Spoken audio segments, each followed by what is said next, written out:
There's been a lot of talk about the unique art style of Murder on Space Station 52. In this first dev diary, we're going to go behind the scenes and unlock the secrets of 52's unique visual style. Describing the art style of Murder on Space Station 52 is a bit of a complicated answer.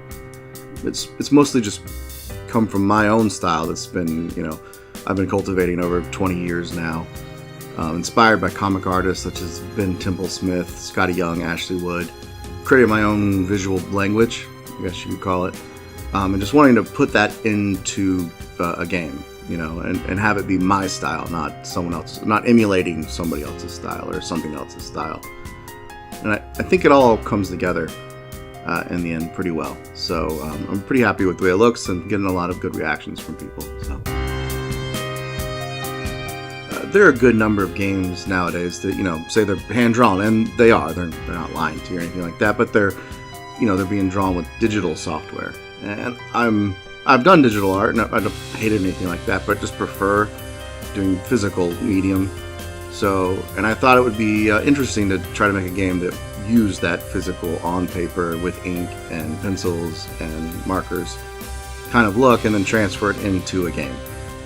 I think with real ink, real paper, you just get little qualities, these tiny little imperfections, and this personality that a computer just can't really replicate, which I think is why I like it so much, and why I wanted to see how it would look in a game.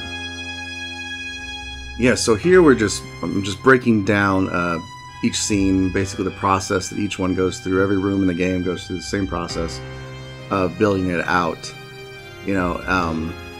and coming up with the art style for it was kind of an interesting task because, I'm a big sci-fi geek. I love all the sci-fi movies, your Blade Runners, and Alien, all of it. But, I wanted that Americana, I wanted that noir, I wanted some of that, Art Deco type feel. So it was trying to come up with something that mixes all of that together without being too much in any one camp.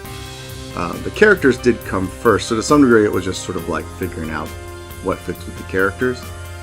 And basically once I realized just put lots of lights everywhere and then everything looks sci-fi, and that actually helped a whole lot. And you could see that in a lot of the designs.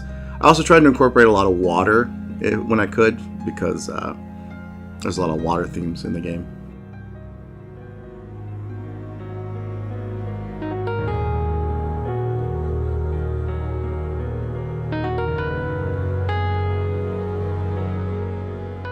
So when I came up with the idea to do like an Agatha Christie style murder mystery in space, I was surprised that it hadn't really been done as far as I could find.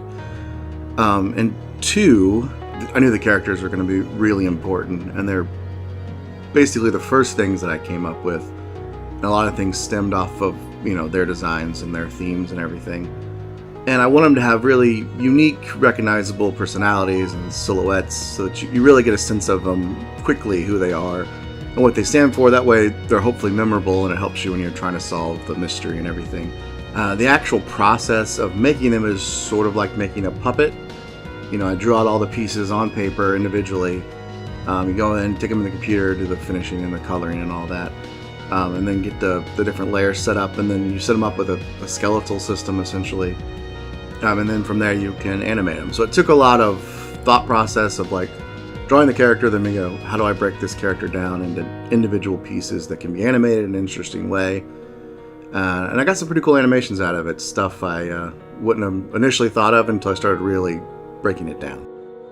Thank you for taking the time to learn about the visual style of Murder on Space Station 52. Keep a lookout for the next dev diary coming soon that will examine the sound and music of 52. See you on the station.